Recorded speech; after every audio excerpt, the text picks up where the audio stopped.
For well over a decade, the Marvel Cinematic Universe has brought the comic world to the big screen using state-of-the-art visual effects and elaborate stunts. Making a Marvel movie is physically demanding work for the actors and the people behind the cameras. To learn how these movies come to life, let's take a look at what 8 Marvel movies look like behind the scenes. The third Captain America movie went big. It was the first film ever to employ IMAX 2D cameras, which came in handy during the now legendary airport battle. For one daring jump, a stunt performer attached to a rope leaped right behind Bucky to capture this shot. For another shot, they actually flipped a truck over. The sequence where Cap faces off against Crossbones and falls out of a window and then onto an awning, a truck, and then finally the ground took a lot of planning. Stunt coordinator Sam Hargrave, who also doubled for Cap at times, said pulling this off involved constructing an awning and shipping dock for the existing building. The awning had to be built at just the right angle, and all the pads had to be obscured. Doctor Strange took the MCU visually to a new level. The multiverse involved intense CGI work. Framestore alone worked on 365 visual effects shots for the film, so naturally, there was a lot of green screen and empty spaces on set. Like when Doctor Strange walks through this portal into another dimension. On set, he was really walking through what looked like a giant glowing hula hoop. Meanwhile, elaborate wire work was used to give the appearance the characters were floating through the air. And when Strange takes on his astral form, the visual effects team backlit everything. This helped them more easily create a transparent effect. And what about Strange's fateful car crash? According to director Scott Derrickson, they had to destroy about 9 real Lamborghinis for this one scene. Unsurprisingly, outer space in the sequel to Guardians of the Galaxy looked a lot like a blue screen. One of the most subtle touches in the film was the de-aging done to Kurt Russell for the opening flashback. While they did do some makeup touch-ups to make him look younger, it was largely CGI. A young actor was used for reference of 30-year-old skin and stood in for Russell on set. Visual effects artists later grafted some of the stand-in's skin onto the older actor. And how do you act alongside a CGI character like Baby Groot? With this Baby Groot doll, which gave the cast a better idea of how they should make eye contact with Baby Groot in a given scene.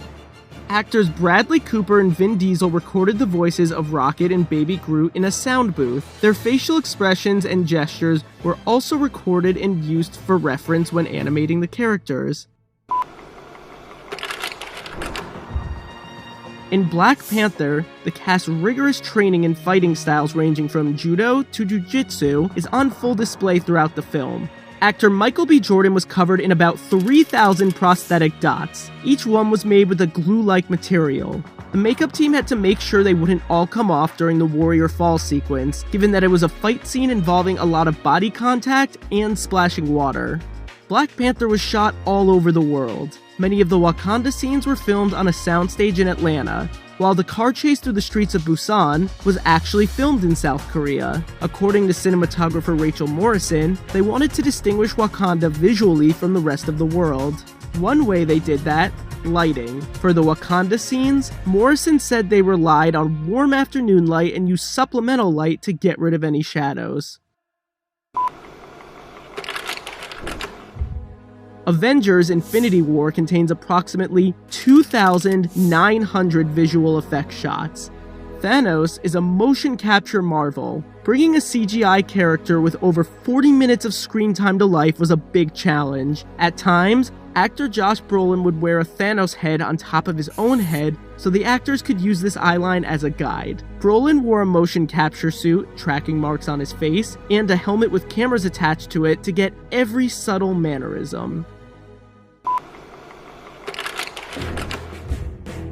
In this sequel, Scott Lang fought alongside Hope Van Dyne, aka the Wasp. She made a big impression early on during this fight sequence in a restaurant. The stunt team went through 4 to 5 weeks of intense training for it. Evangeline Lilly worked with them to tweak the character's moves to fit the actress's own movements. For example, Lilly thought to add a lot of S-curves into her fighting style. Giant Man was of course created with CGI. But for the part where he collapses into the water, they had sprinklers on set to actually splash onlookers. Then, there is the stunning Quantum Realm. When building this microscopic world, the visual effects team made sure to give it a psychedelic feel. Everything in this environment was constantly in motion. To make such a tiny world seem so much bigger, they relied heavily on macro photography. Other photography devices such as lens flares added to the energetic visuals. Oscar winner Brie Larson got in superhero shape to portray the titular hero. Larson worked with celebrity trainer Jason Walsh for 9 months before Captain Marvel started shooting. By the end of their time together, she was strong enough to be able to push a Jeep, so she was more than ready for shots like this. And how do you make Captain Marvel fly? Sometimes they used wires. Other times, they used a tuning fork rig, which was operated by crew members in blue suits who would be edited out later. Captain Marvel also features some of the MCU's most convincing de-aging work to date. The visual effects team was tasked with making Samuel Jackson look like his 1990s self. Nick Fury has a lot of screen time. There are at least 800 de-aging shots in the film, and the artist had to take nearly 3 decades off of him. While filming, Jackson donned a wig and tracking dots on his face. In post-production, they got to work reshaping and resculpting the actor's face while altering the texture of his skin. Luckily, they had a lot of reference material of 1990s era Jackson to work off of.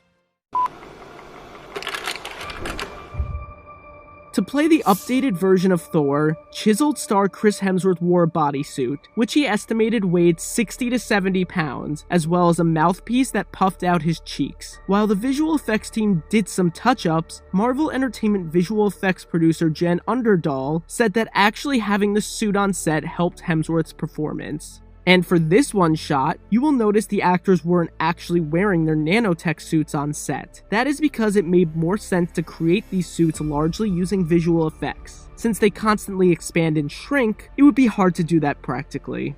Nothing compared to the film's final battle. Bringing this many characters together in one place was a logistical challenge. Not every actor could actually be there on set at the same time. Take this shot where the MCU's female heroes stood together. Tom Holland couldn't be there on that day. Because Peter Parker hands Captain Marvel the Infinity Gauntlet, they needed to have somebody there to interact with Brie Larson, so another actor stood in for him, and Holland was later digitally added into the scene.